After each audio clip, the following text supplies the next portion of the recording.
E eu estava me recordando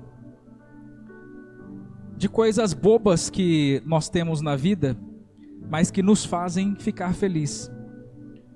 E eu me lembro que quando nós morávamos nessa casinha que era mais perto da igreja aqui, uma casinha bem pequenininha, de 50 metros quadrados, estilo as casinhas que a Esther orava para Deus dar para ela. A Esther, ela orava assim quando a gente casou: se Deus ele me der uma casinha para a gente morar, já tá bom demais.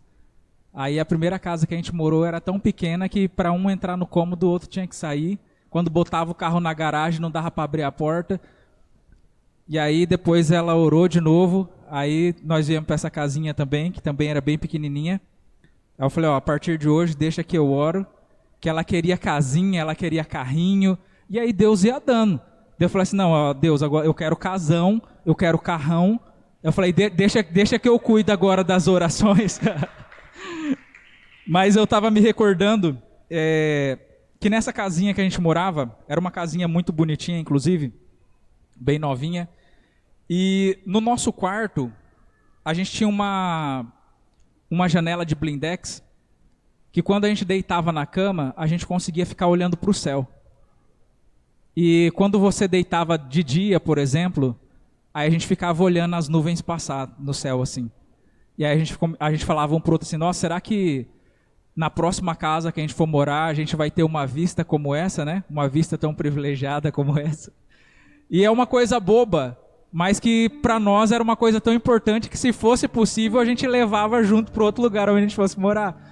E quando nós mudamos de casa, nessa casa que a gente mora agora, quando eu abro a janela do meu quarto, eu tenho uma vista panorâmica do Rio Paraná, né?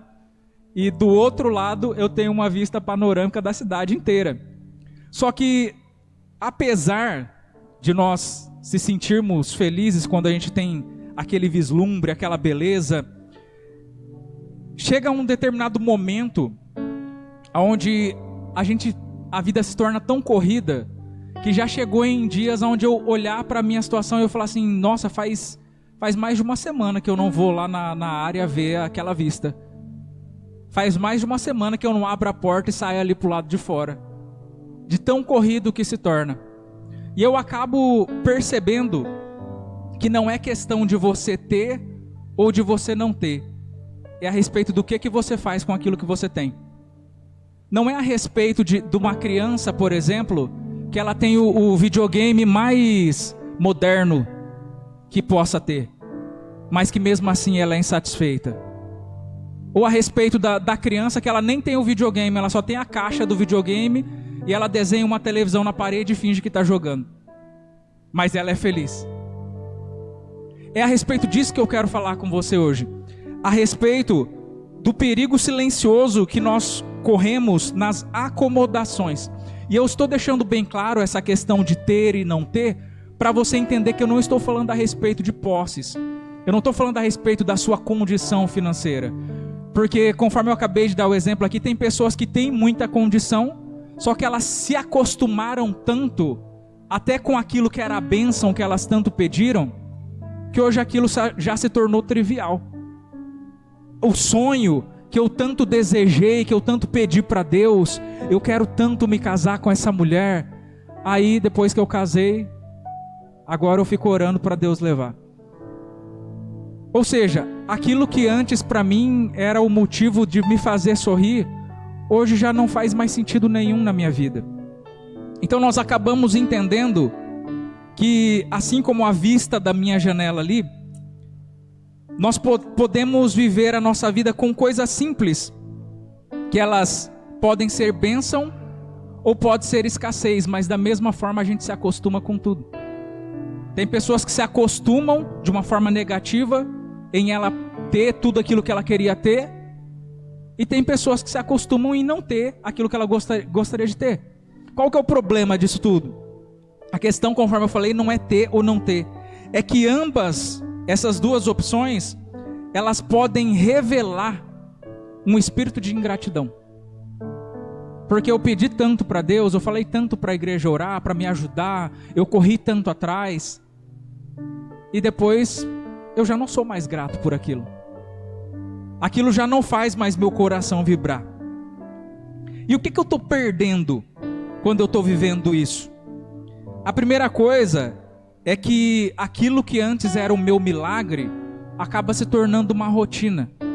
Você já parou para pensar que até os milagres eles podem se tornar algo trivial na nossa vida? Você já parou para pensar a respeito daquele povo no deserto, por exemplo, que chovia pão para eles todo dia, eles não precisavam nem ir na padaria, que já caía na porta de casa, sem padeiro nem nada? E aquilo se tornou tão trivial, tão comum na vida deles, que eles ainda se atreviam a blasfemar contra Deus e dizer que eles queriam outra coisa. Estou cansado de maná. Sabe, é maná todo santo dia. Manda alguma coisinha diferente. Então até o milagre, ele acaba se tornando algo comum nas nossas vidas. E quantos milagres que não tem dentro da sua casa hoje que se tornaram coisas comuns? Quantas pessoas que a gente não chega para conversar, e aí a pessoa fala assim: pastor, esse menino aqui é um milagre. Você vê esse menino aqui correndo desse jeito aí, mas isso aí é um milagre. Eu não podia ter filho, né? Olha, eu estar aqui, eu estar bem. Ontem eu estava conversando com o irmão Júnior ali na porta, ele contando a história dele, o Júnior Camargo. E eu falei: caramba, você já passou por vários momentos onde não era para você estar aqui para contar essa história. Então, são pessoas que são um milagre ambulante. Só que de repente eu me acostumo tanto com estar bem, com me levantar, com ir trabalhar e fazer tudo aquilo que é normal, que eu já deixei de ser grato por aquilo. E aquilo que não é gratidão, é ingratidão. Se eu não estou sendo grato, eu estou sendo ingrato. Não tem muito para onde correr com relação a isso. Então, automaticamente, o fato de eu fazer com que o milagre ele se torne uma rotina para mim, faz com que a presença de Deus ela se torne normal. E eu perco uma grande oportunidade de viver em gratidão. E quando eu falo de viver em gratidão, eu não estou falando de viver por comparação. Porque é normal que as pessoas elas usam uma reclamação disfarçada, como se elas estivessem agradecendo. Elas falam assim: eu não estou bem, mas pelo menos eu estou aqui em pé, né? Pelo menos eu estou aqui na igreja. Tem pessoas que não podem nem vir na igreja, né? Então tá bom. Isso não é gratidão. Isso é uma reclamação virada de ponta cabeça. Então eu tenho que ser grato simplesmente porque eu sou grato, não me comparando com a vida de outras pessoas. Até porque toda comparação, ela não é justa. Uma outra coisa que eu acabo perdendo quando eu deixo de viver essa graça, essa gratidão da parte de Deus, é de viver o potencial inexplorado que Deus ele tem para mim. E toda vez que eu penso a respeito disso, eu me recordo daquele filme Desafiando Gigantes. Quando aquele treinador, ele pega um jogador do seu time, que ele achava que ele não podia. E aí ele coloca uma venda nos olhos do rapaz, e coloca um outro menino nas costas dele, e fala para ele atravessar o campo. Só que ele não fala para ele simplesmente atravessa o campo. Desde o começo, ele vai gritando no ouvido do rapaz assim: você está chegando, vai, tá pertinho, só falta mais os passos. E o cara nem começou ainda. Tá faltando o campo inteiro ainda para ele atravessar. Só que com os olhos abertos, aquele rapaz ele olhava e ele nem começava, porque ele se achava incapaz. Ele falava: eu nunca vou conseguir fazer isso. Mas com o treinador gritando no ouvido dele ali: você tá pertinho, tá chegando, só falta mais um pouquinho. Quando ele viu, ele já tinha atravessado. E Deus é dessa mesma forma com a gente. Deus ele não fica mexido quando ele vê que está sentindo dor. Ontem eu ainda estava conversando com a Esther, e nós estávamos falando a respeito de exercício físico. E aí eu falei para a Esther assim: Esther, quando você está fazendo essas corridas assim que são muito extensas, não chega aquela hora que o músculo começa a pegar fogo? Que é igual quando a gente está na academia e queima e que você para no meio do caminho? Ela fala: queima, só que eu continuo, aí ele para de queimar. Eu falei para ela assim: quando eu estou malhando, na hora que começa a queimar, eu já paro, dou uma descansadinha e depois eu volto. Com Deus é dessa mesma forma. Ele sabe melhor do que você o quanto que você suporta. E é por isso que por mais que ainda esteja muito longe, ele ainda fica gritando no seu ouvido: vai que está chegando, vai que você consegue, falta só mais isso daqui. E quando você olha para trás, de onde você saiu, você fala, foi Deus, porque se fosse eu não dava conta. Deus, Ele muitas das vezes tem que vendar os nossos olhos para que nós não precisemos lidar com os nossos próprios medos.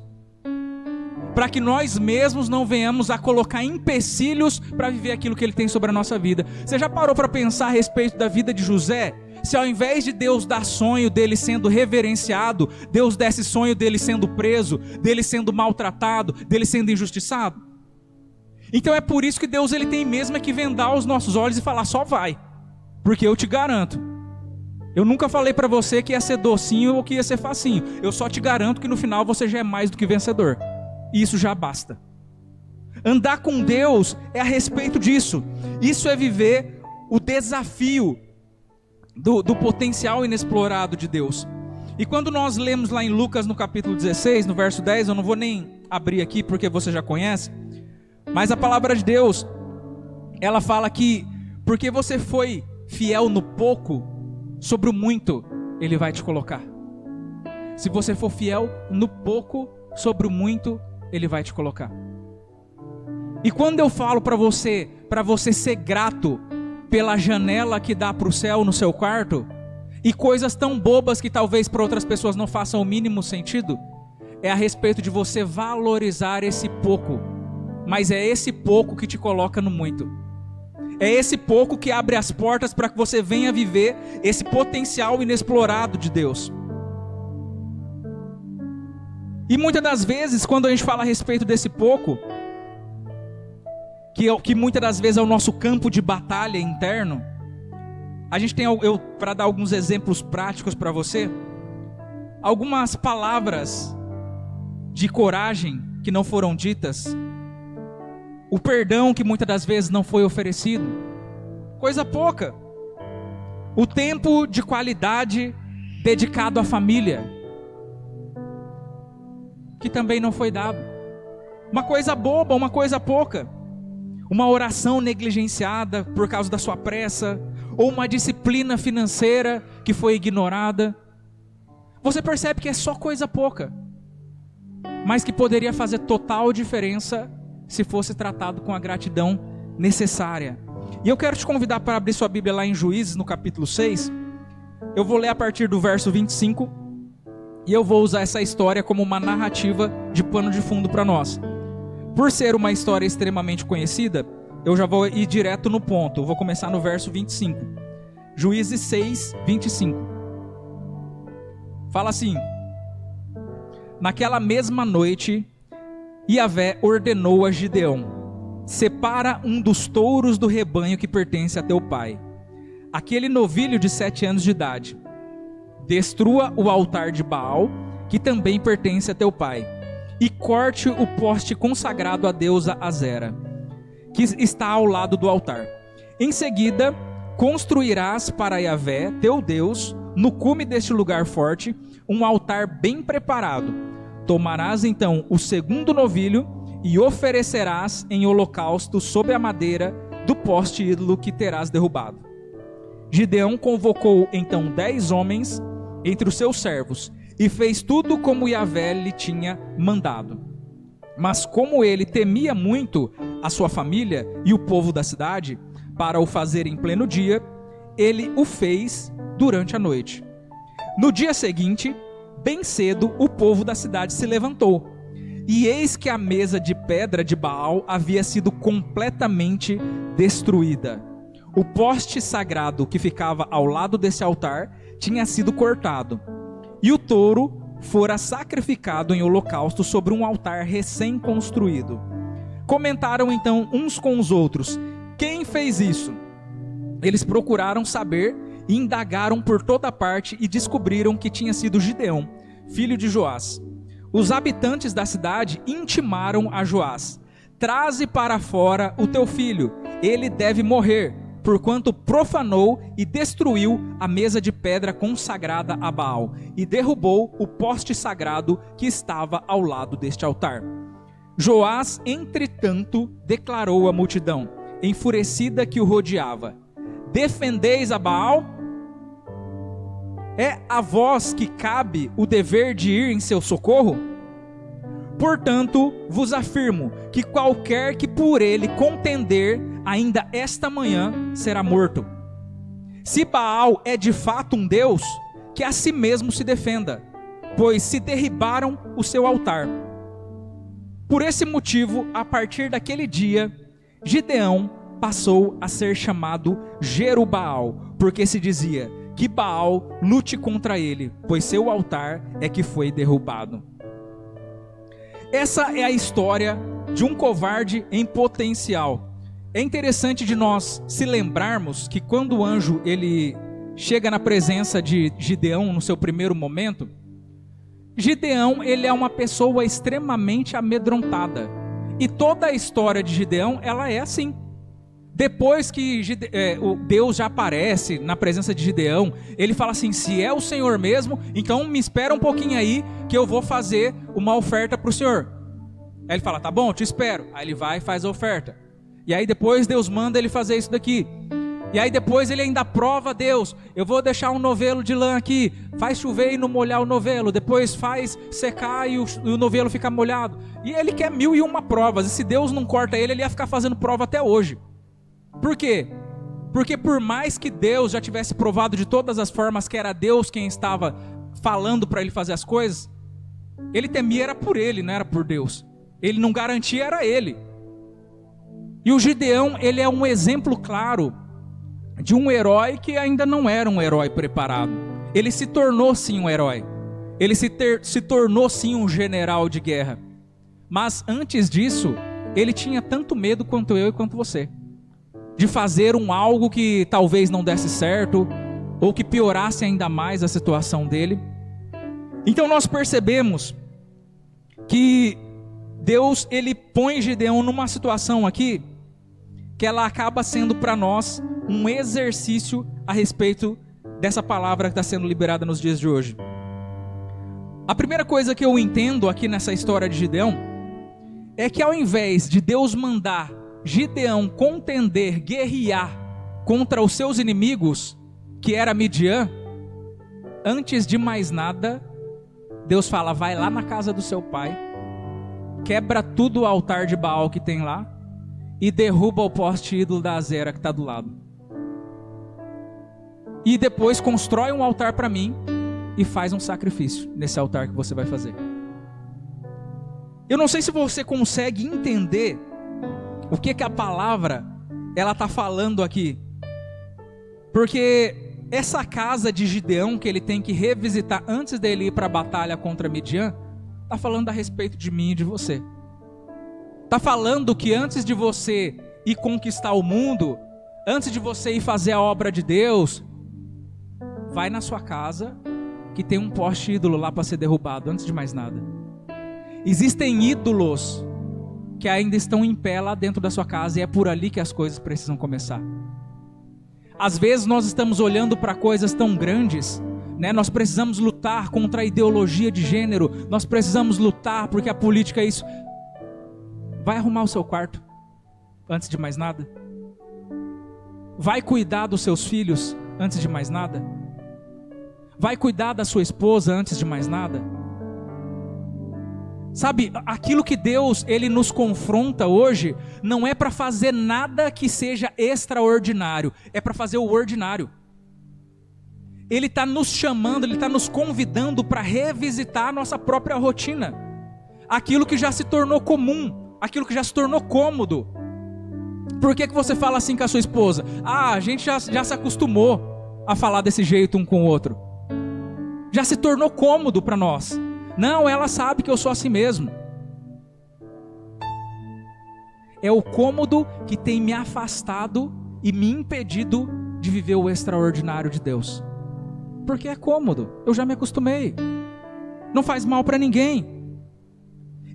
Então nós precisamos entender que quando a palavra fala a respeito desse poste ídolo, ele está falando a respeito das minhas idolatrias, dos meus vícios, dos meus medos, das minhas crenças, das minhas tradições, das estruturas familiares que são disfuncionais, e até das minhas questões internas, dos meus ídolos pessoais, particulares, como o dinheiro, como o status, o conforto.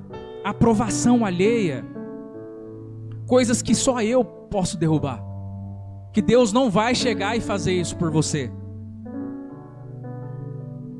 E o que você percebe que Deus pede de Gideão aqui é uma coisa só: um ato de coragem. E você percebe que não foi a coisa mais grandiosa do mundo. Seria grandioso se Deus falasse para ele assim: ó, entra lá no meio do povo de Midian lá, que eu vou mandar um anjo junto com você e nós vamos acabar com tudo lá. Aí seria grandioso.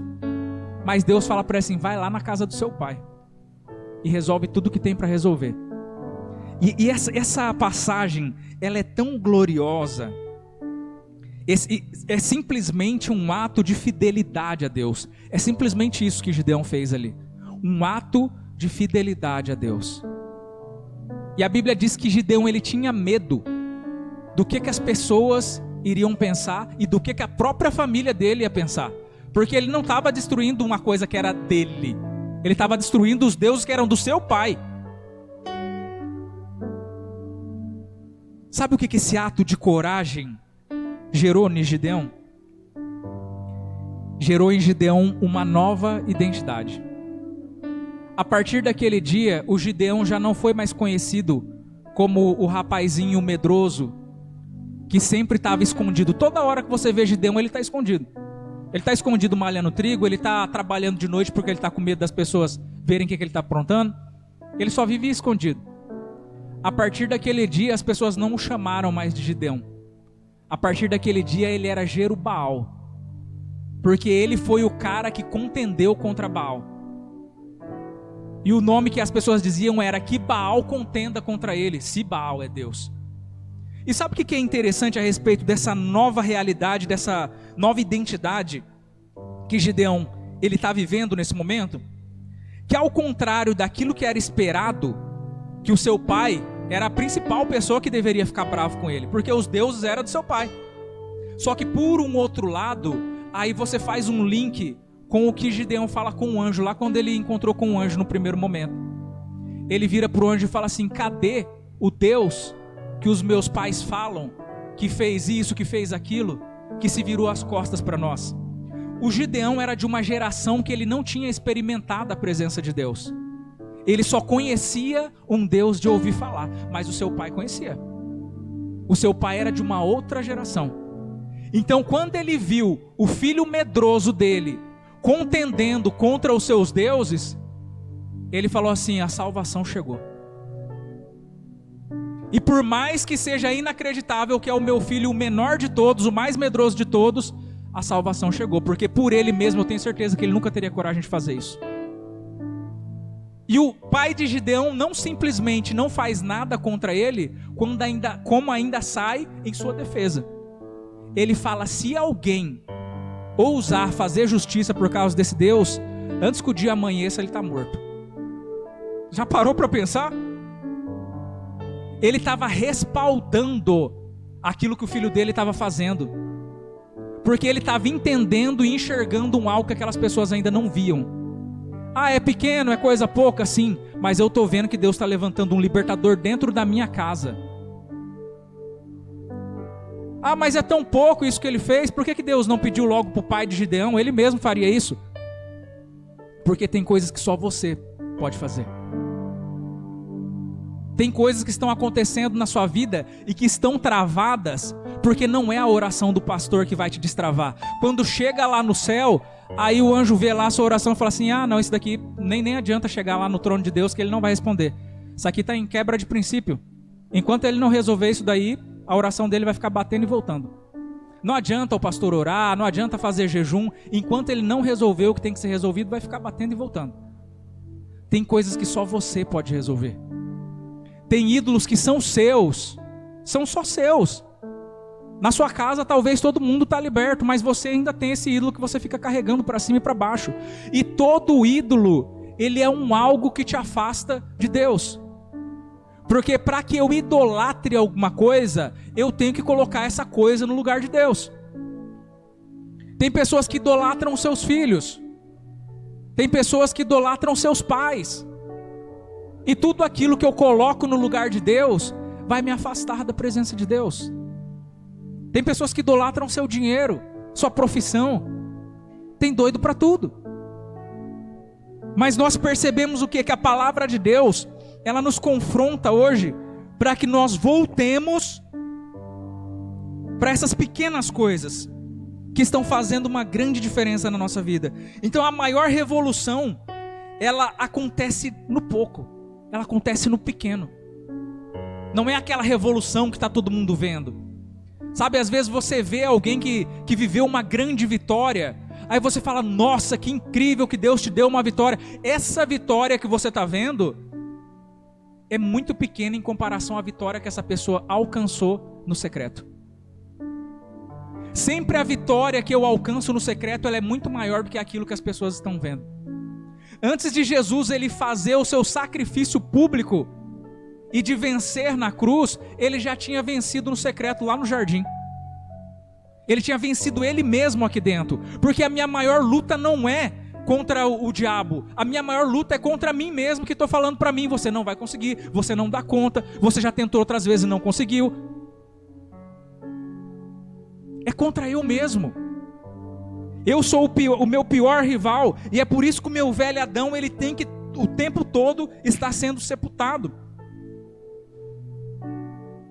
Naquele dia chegou salvação na casa de Gideão.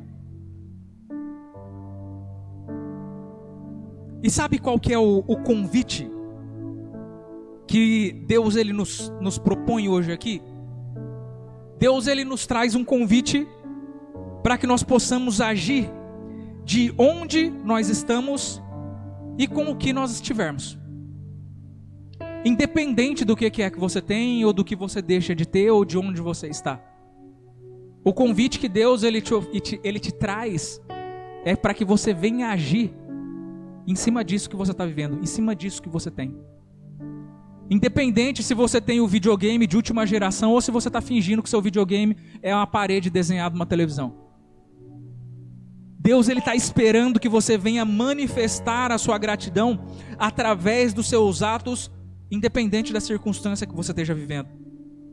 Então, a partir daqui, a pergunta que eu tenho que fazer para mim mesmo é: onde foi que eu me acomodei dentro da minha vida? Aonde que a gratidão que eu tanto tinha diminuiu? Sabe, você lembra daquilo que te fazia feliz, satisfeito, e hoje você olha e já não voga mais nada. Perdeu a graça, perdeu o brilho, era só enquanto era novo. Depois que acabou a novidade, eu quero outro, eu quero mais, porque aquilo já não me supre. Eu lembro que quando eu cheguei ali naquele apartamento, uma das primeiras coisas que eu falei para a Esther, assim, Esther, tem que ter um piano aqui nessa sala.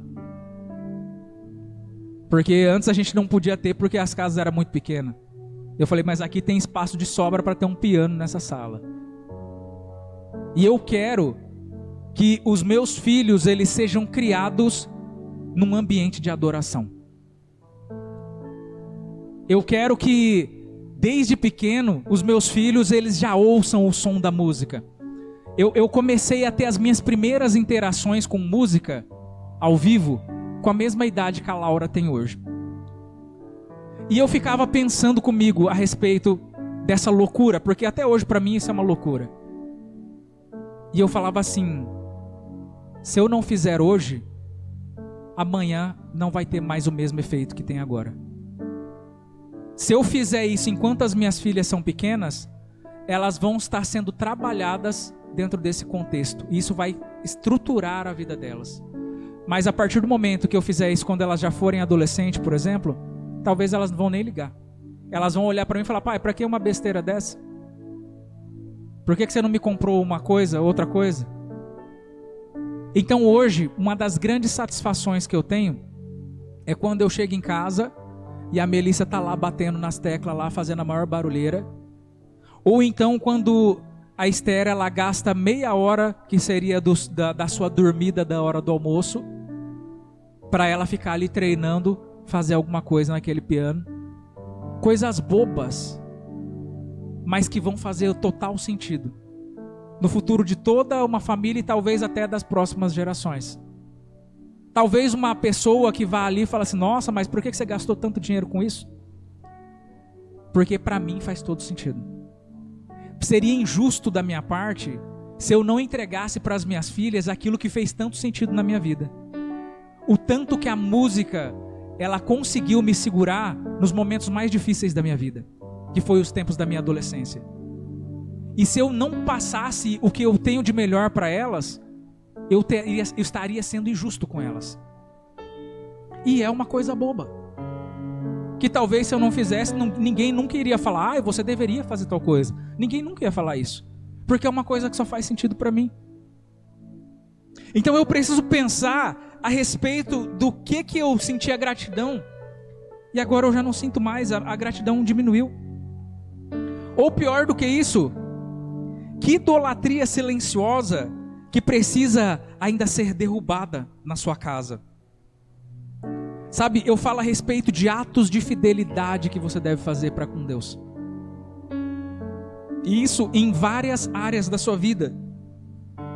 Na gratidão, por exemplo, que é isso que a gente acabou de perguntar aqui, ou nos relacionamentos. Sabe, a respeito de eu começar a dar mais valor. Isso é uma forma de eu mostrar a gratidão. Quando a pessoa ela está falando comigo, você que é jovem, por exemplo, que tem uma avó, que tem um pai, uma mãe dentro de casa, que às vezes ele quer falar de coisas que não tem a mínima graça para você, e às vezes você fala, eu estou ocupado, não dá tempo, eu tenho que sair. Sabe, para o que você está fazendo, dá um pouco do seu tempo para essa pessoa. Sabe, ao invés de você ficar ali no telefone, fala que eu estou te ouvindo, pode falar. Sabe, para tudo que você está fazendo, coloca a mão no queixo assim e fala assim, fala que eu estou te ouvindo. Por mais que seja a maior besteira, que você não tenha o mínimo interesse no assunto. Simplesmente seja grato pela pessoa, pela presença da pessoa estar ali na sua frente. Isso é válido tanto para relações de marido e mulher, como pais e mães e filhos. Independente, é eu aprender a valorizar enquanto eu tenho.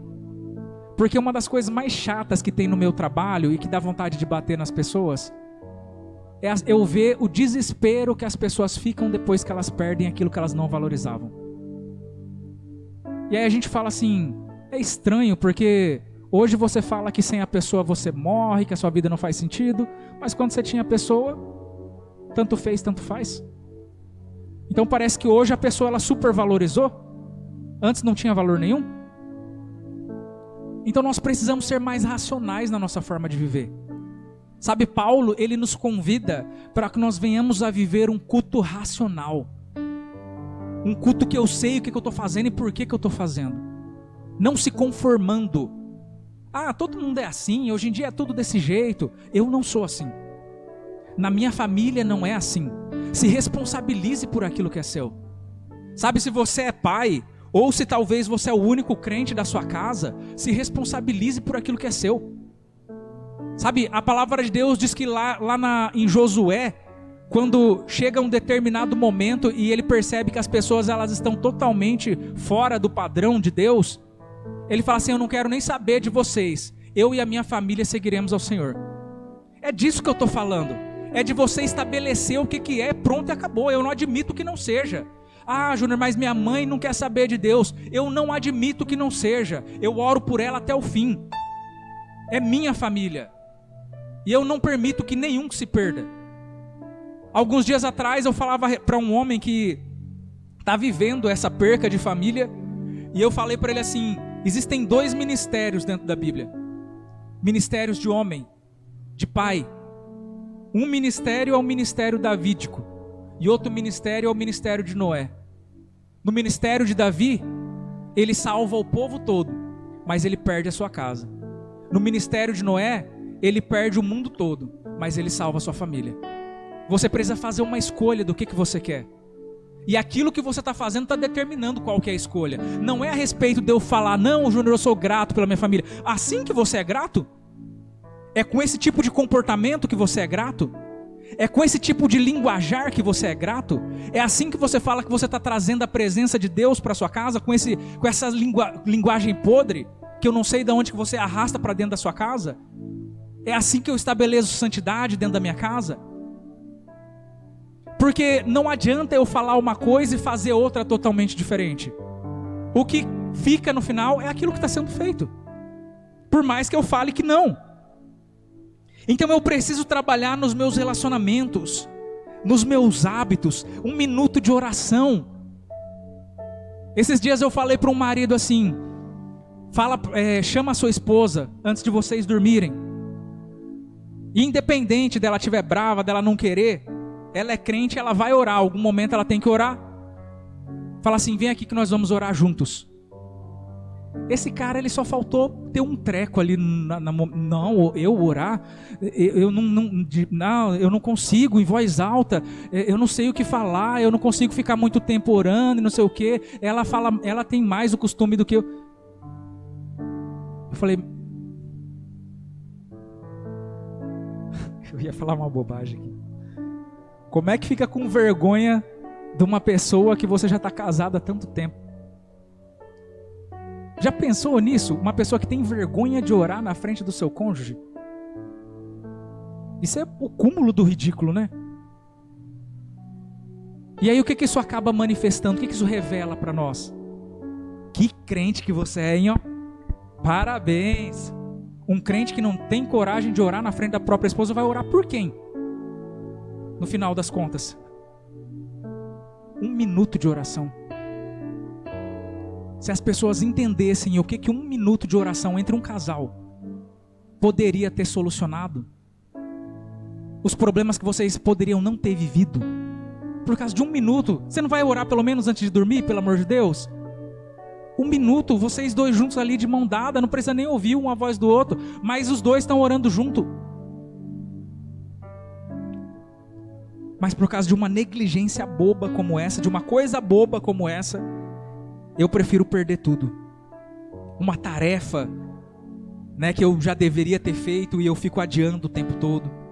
Quando nós agimos nesse nosso pouco, isso acaba reverberando para o lado de fora e automaticamente a gente abre essa porta para que Deus ele venha nos colocar sobre o muito. É a respeito disso que nós estamos falando. Deus ele não exige de você uma coisa muito difícil ou muito complicada. Ele só quer que você faça aquilo que você tem que fazer. É simples assim. Ele só quer que você seja aquilo que Ele falou que você é.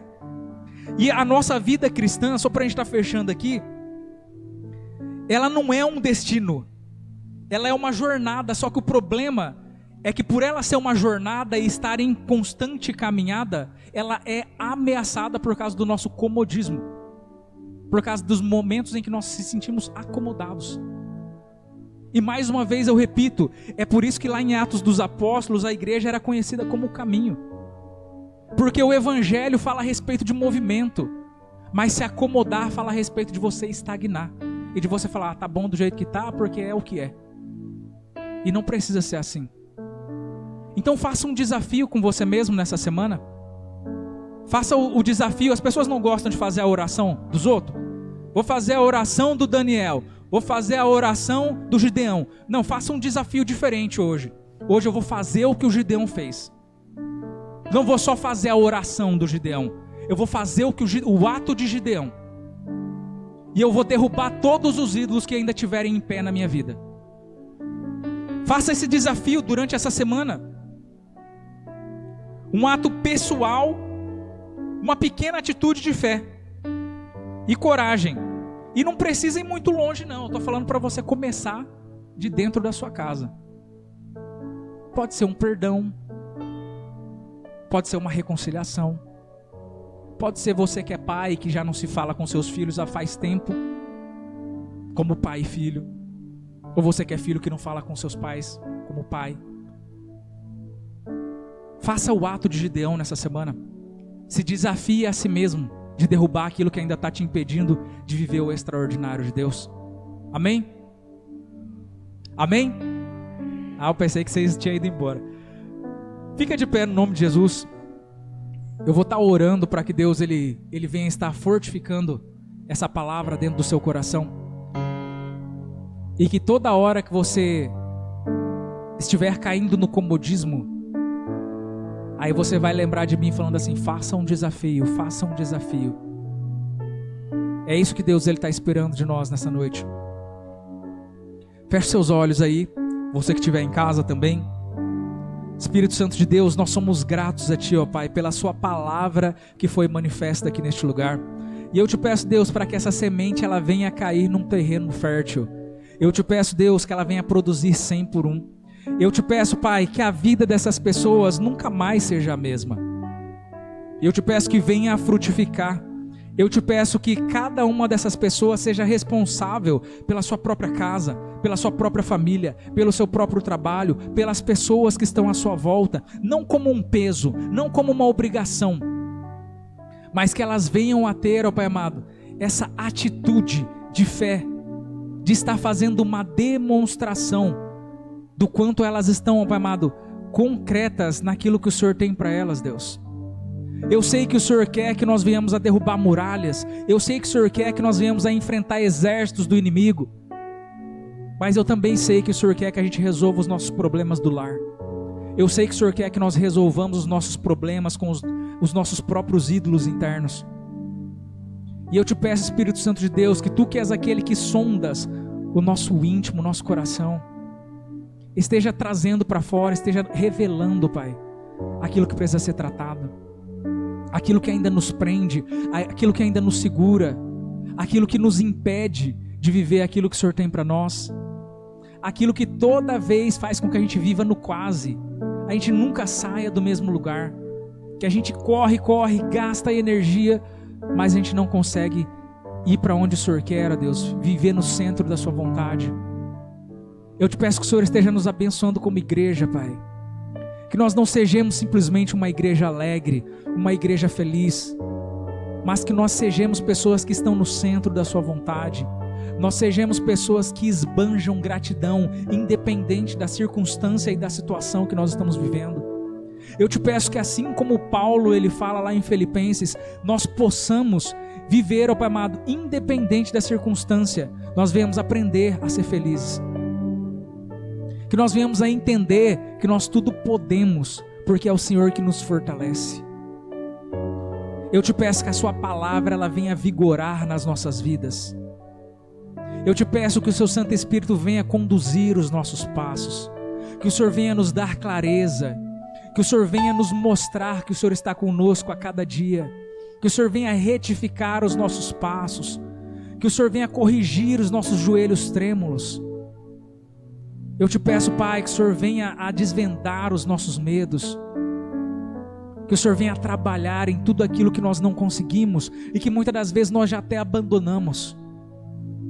Eu te peço que o Senhor venha fazer a diferença nas nossas vidas, ó Pai.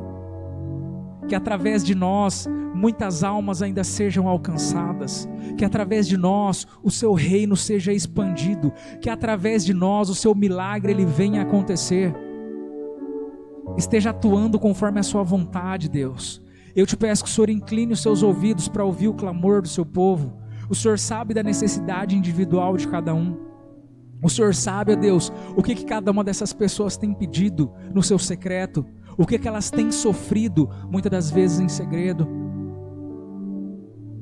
E eu te peço, Pai, que o Senhor esteja fortalecendo essas pessoas, que o Senhor esteja acrescentando a sua fé, que o Senhor esteja quebrando toda amarra, toda algema, esteja abrindo todos os portais de ferro, que o Senhor esteja nos trazendo para um novo lugar, para um novo ambiente, que essa atmosfera, ó Pai amado, que nos permeia nesse lugar, ela vá conosco por onde nós formos, Deus.